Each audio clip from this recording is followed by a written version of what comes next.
Hello and welcome back to Everything Boats with Captain Frank Lanier, where we discuss boats and boating, from maintenance and repairs to seamanship and safety, as well as everything in between.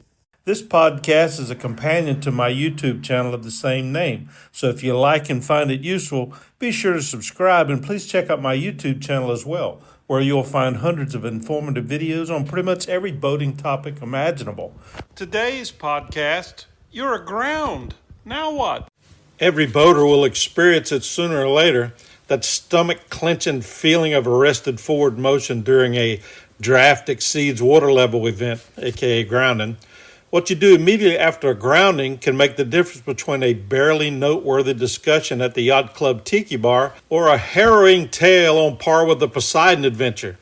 While every grounding will have its own nuances to deal with, the following tips should help in most any situation. The first piece of advice would be to have a grounding action plan in place before you need it.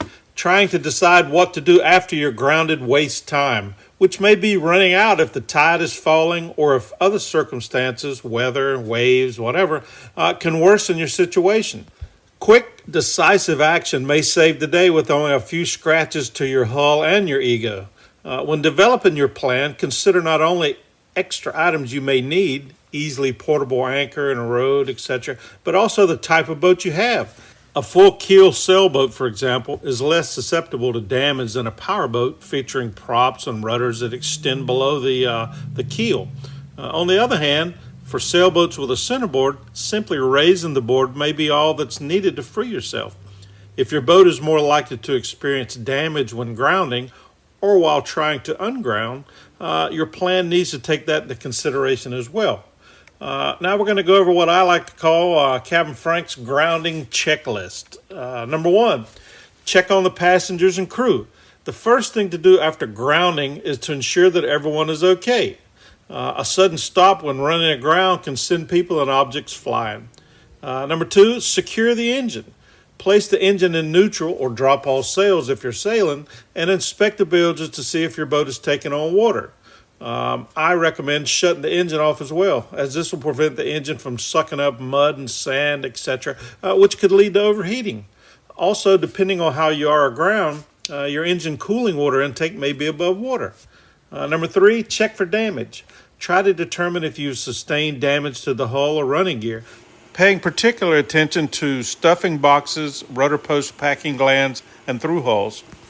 Even if there's no apparent damage, monitor the bilges once you're ungrounded, while underway, and when you arrive back at the dock. Number four, check the bottom type.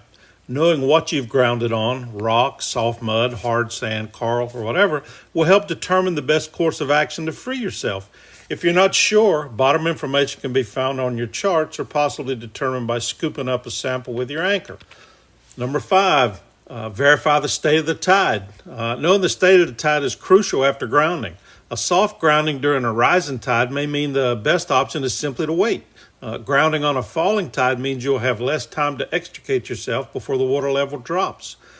Tidal and current flow information is broadcast on VHF weather channels and is also readily available on most modern chart plotters. Observing current flow and tide lines ashore or on a fixed navigation aid are also good ways to check the local state of the tide. There are also apps aplenty for tide. You can get them for your tablet or your smartphones. Number six, locate deeper water.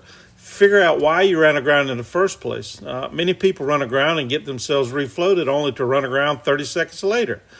Take a few minutes to consult a chart plotter, or whatever you have available and look at the buoys and stuff to see why you ran aground.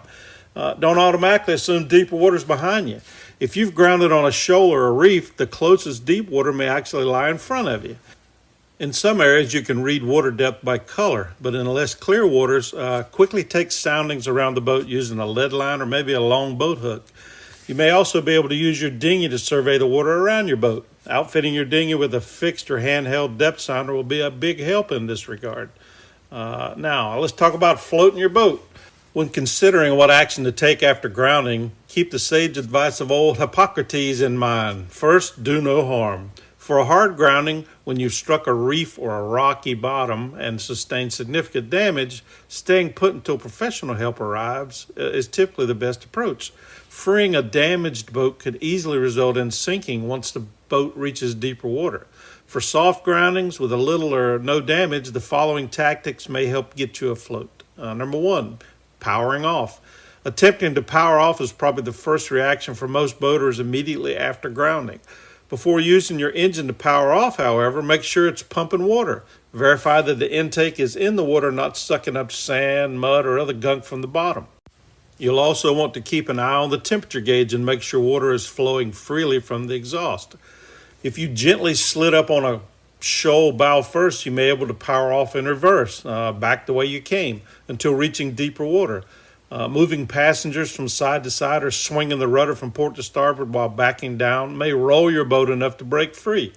Boats with twin engines can also alternate bursts of throttle between the port and starboard engines while reversing to amplify this side-to-side motion. Always check your boat's orientation when trying to back off. It could have spun around after hitting bottom or due to the effects of wind and tide, angling your stern towards shallow water instead.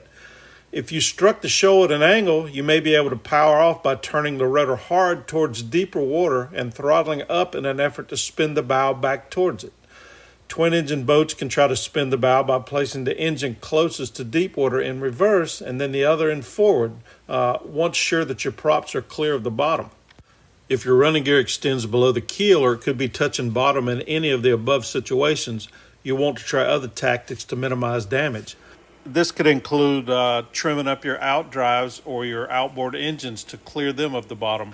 Depending on wind speed and direction, sailboats may be able to heel the boat over by hoisting the main.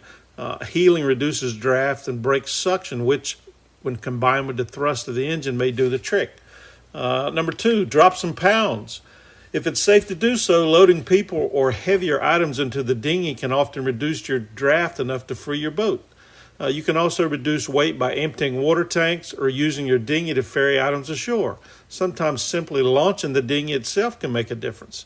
Another option, providing the conditions are safe enough to allow it, is to let passengers or crew enter the water, both to reduce weight and possibly unground the boat by giving it a good shove.